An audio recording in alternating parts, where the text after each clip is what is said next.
Welcome to 843 TV. I'm your host, Lisa Richardson. It's springtime and it's time for spring sports to start. And so we're going to be talking with some of our area athletic directors to hear from them about what we can see out there on the sports fields coming up here soon. So stick around for this episode of 843 TV, where communities come to speak.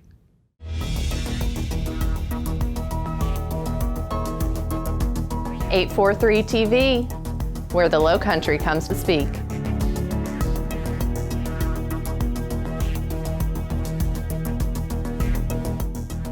.843 TV, where communities come to speak.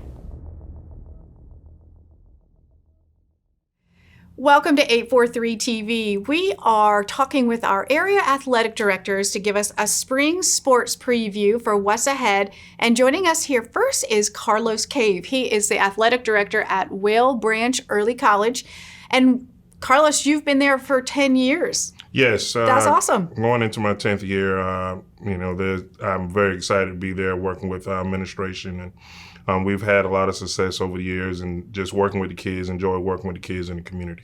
Mm-hmm. And I know there's a lot of things that are important to you, as you said, kids and community beyond the athletic field. As you've been there 10 years now, what are some things that you would say as an athletic director are very important to you and to the program? I believe in developing the athlete as a student first. That's always the priority. Making sure that they understand that the end game is to be a better citizen when it's all said and done. I think athletics provides that window for student athletes to learn about citizenship, learn how to compete, learn how to be a part of a team. So those are things that, as well as the scholarship piece. When I say scholarship, I mean just literally the academic side of it, stressing how important that is. So those have been things that we've emphasized and that I've tried to emphasize since I've been there. Good stuff.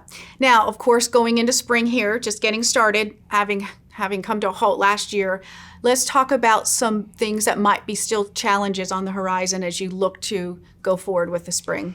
The biggest challenge for athletics has been the fact that we're not face-to-face.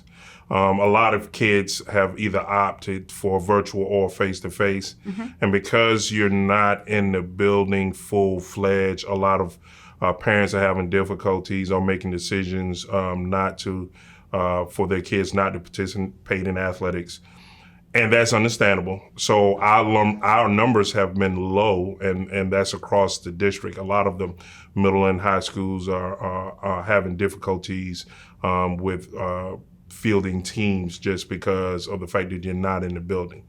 And so that's posed, I know in our situation, has posed some difficulties. So trying to work with and explain to the parents all of the things we have in place with CDC, DHEC guidelines and the things that we have in place to the best viability to make their student athletes safe as well as the coaches. Right, and to give that parent comfort in knowing that everything will be followed along in the field. So let's talk about some of your spring sports. Give us a little outlook, give us a little sneak peek. Right now, again, we're still struggling to field some of our teams, just low numbers.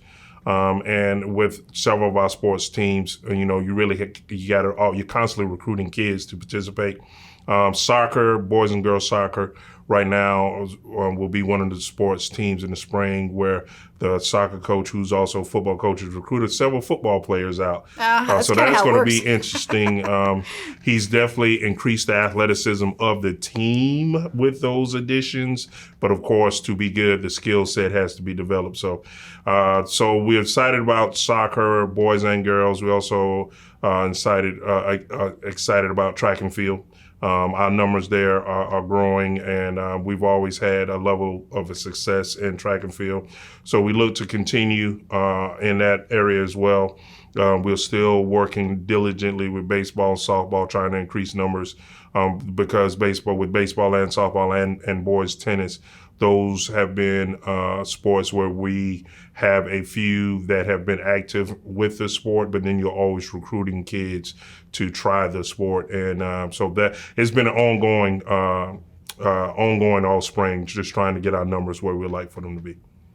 Now, you also serve on the South Carolina High School League Board, so you've had a very important role in this last year. Yes. Let's talk about the way that High School League has helped to guide and aid all over the state in the wake of all the pandemic issues? Okay, I currently serve on the executive committee, and I've also served on other committees that are connected to the High School League and some of the decisions that have been made pertaining to sports for this school year. Commissioner Singleton, one of the things that he constantly stresses is that we want to find a way to field sports teams and allow student athletes to have that opportunities that they lost at the end of last year. So most of our meetings, several of our meetings have just talked about best practices from the medical side with guidance from the CDC, DHAC, from various doctoral organizations, medical field organizations have given us a lot of input. So everything that we've done thus far has been a best practice guideline and guidance for all of the member schools here in the state of South Carolina. So it has been interesting, and again, safety first has always been what we've strived for the coaches and for the athletes. Absolutely. Well, Carlos, we thank you for coming down today and sharing about what's going on at Whale Branch and what's going on kind of across the board here with things with the High School League. And so for you all, get out to Whale Branch, contact Carlos if you have any questions, if you need information about the sports, and get out there and support your student athletes. So Carlos, thank you for coming, and you all stay here. We'll be back with more 843 TV.